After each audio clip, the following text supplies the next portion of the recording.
थी, उसमें पुरानी फैमिली रहती थी, तो मैं क्या इधर ये नाली है, यहाँ आप देख रहे हैं ये नाली ये जगह है। इस समय उस समय यहाँ इतना कचरा नहीं था, ये नाली पूरी बाइक जाए जितनी बड़ी है।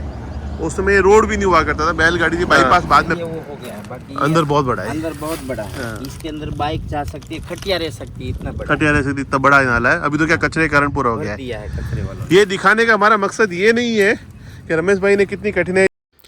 जय गौ माता, जय गोपाल। अगर इंसान चाह ले कि उसे सफल होना है तो उसे दुनिया की कोई ताकत रोक नहीं सकती। गौ माता के आशीर्वाद से आदमी कहां से कहां तक पहुंच सकता है, उसका बहुत बड़ा उदाहरण है रमेश भाई रूपारेलिया। बहुत कम समय में इन्होंने देश में जो कीर्तिमान स्थापित किए हैं वो अभूतपूर्व, अविश्वसनीय है। रमेश भाई रूपारेलिया आज देश का जाना पहचाना चेहरा है। 120 देशों में घी एक्सपोर्ट करते हैं। इनका व्यापार भी बहुत बढ़ा है। गौ माता के आशीर्वाद से इन्होंने जो जीवन शुरू किया था, सारी कठिनाइयों के साथ में, अपने जीवन में कुछ समय नाले में रहना पड़ा और शादी ब्याह से बची हुई मिठाई खा के और खाना खा के इनको रहना पड़ा। उस कठिन जीवन को जी के आज गाय के आशीर्वाद से इन्होंने एक बहुत बड़ा कार्य खड़ा किया है और आने वाले समय में हमारी शुभकामनाएं है कि आगे बहुत आगे बढ़ेंगे। रमेश भाई रूपारेलिया से इस इंटरव्यू में उनके जीवन के पुराने पलों के बारे में जाना। मिलते हैं रमेश भाई से और जानते हैं। गौ माता, जय गोपाल। दोस्तों, गौ माता के आशीर्वाद से आदमी कहां से कहां पहुंच सकता है, उसका एक बहुत बड़ा उदाहरण आज आपके सामने रमेश भाई रूपारेलिया जी है। इनको कौन नहीं जानता है, आप सभी जानते हैं। और देश के सर्वश्रेष्ठ सम्मान से लेकर गाय के बारे में जो आपने काम किया है उसकी कोई कल्पना नहीं की जा सकती।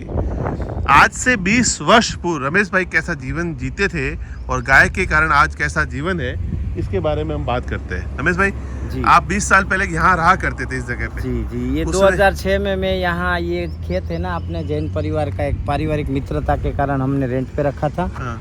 और उधर एक फैमिली दूसरा रहता था, तो उसका पीछे अच्छा, इस खेत का जो मकान था हाँ। वो दूसरी फैमिली रहते थे। हाँ, एक ही कुटीर थी, उसमें पुरानी फैमिली रहती थी, तो मैं क्या इधर ये नाली है, यहाँ आप देख रहे हैं ये नाली ये जगह है। इस समय उस समय यहाँ इतना कचरा नहीं था, ये नाली पूरी बाइक जाए जितनी बड़ी है।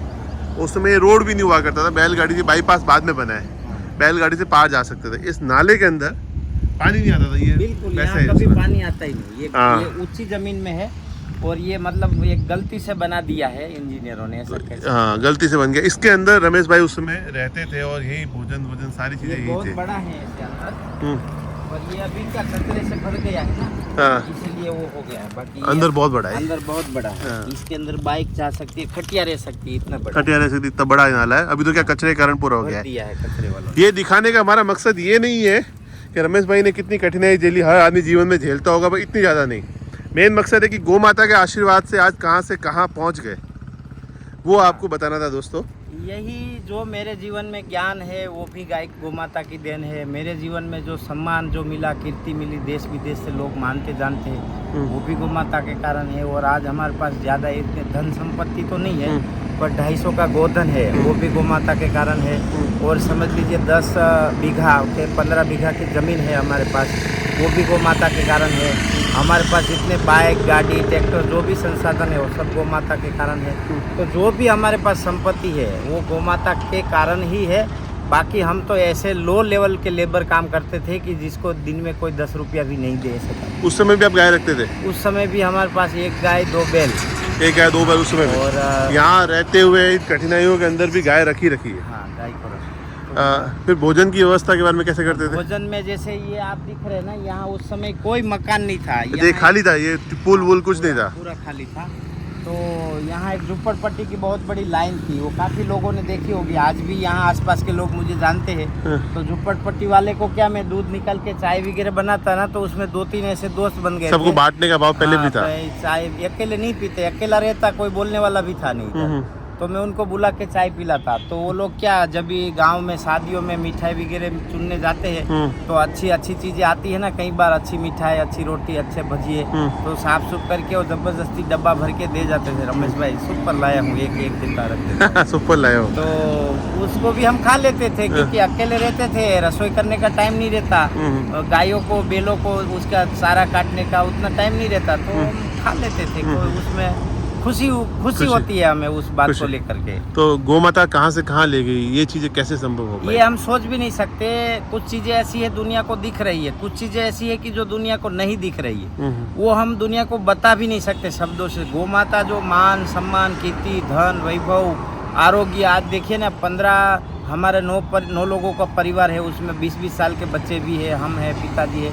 घर में गौ माता की कसम से किसी को एक गोली नहीं लेनी पड़ती, टैबलेट नहीं लेनी पड़ती, कोई आज तक कोई डॉक्टर के पास नहीं गया। इससे बड़ा धन क्या हो सकता है? तो बहुत सारी चीज़ें ऐसी है कि जो हम शब्दों से बता भी नहीं सकते। गौ माता हमें ट्रक भर के ट्रेन भर के देने खड़ी है, लेकिन हम किसानों का और हमारे जो लोगों का मन रहता है सिर्फ और सिर्फ दूध पे, मतलब हम चम्मच लेके खड़े रहते हैं और गौ माता देना चाहती है हमें ट्रेन भर के पूरा।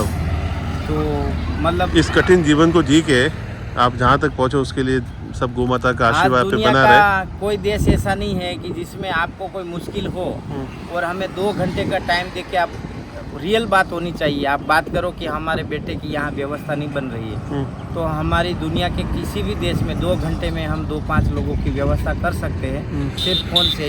ये गौ माता का देवत्व है, गौ माता की ऊर्जा है। गौ माता के कारण ही आज आप यहाँ तक पहुँच पाए, संभव है जी। ये जीवन है और यही जीवन की कठिनाइयाँ है। हालांकि सबके जीवन में कोई ना कोई कठिनाई रही, पर इस कठिनाई के बावजूद भी आप पहुँचे हैं यहाँ तक गौ माता के आशीर्वाद से, और ये आशीर्वाद आप पे बना रहे हैं हमेशा। जिसको लोग कठिनाई कहते हैं ना, उसको मैं इन्वेस्टमेंट कहता हूँ। Investment और कहते ज्ञान, उससे हमें ज्ञान मिलता है, उससे हमें शिक्षा मिलती है। तो कठिनाई जगत में कोई है ही नहीं। जब आपदा की विपदा की स्थिति हमें ध्यान में आती है तो भगवान श्री कृष्ण ने कहा है सिर्फ कर्म करते रहो, कर्मण्य वादिता रस्तेनु महाफलेषु कदाचनम। भगवान ने कहा है कि मात्र कर्म करना तेरा अधिकार है, फल भुगतना, फल की आशा करना भी मूर्खता है। तो हम लोग इतना ज्ञानी नहीं थे, लेकिन हम बस नीचा मुंह करके काम करना जानते थे।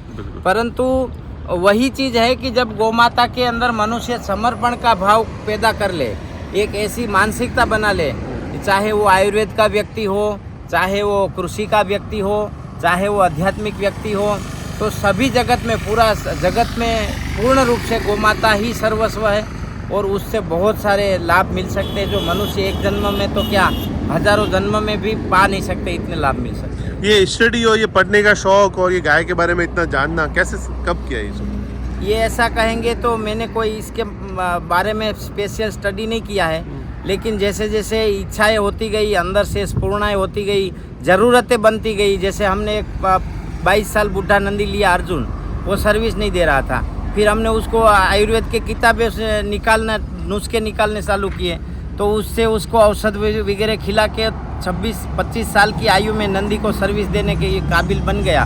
तो आयुर्वेद पे श्रद्धा बढ़ी, तो लोगों को अवेयरनेस बढ़ी कि भाई हमें सिखाओ, तो हम ट्रेनिंग देना चालू कर दिए।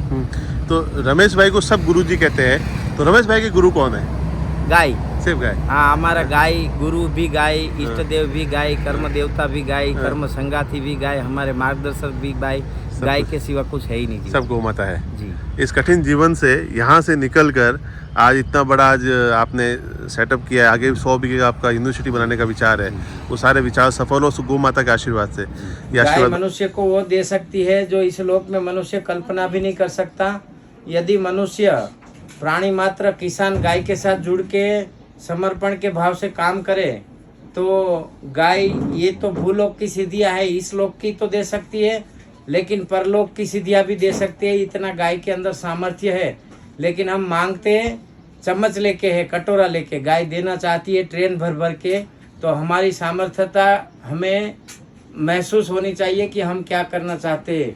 गाय धन देती है, मन की शांति देती है, आपको सिद्धियाँ देती है और आपको प्रसिद्धियाँ भी गाय देती है।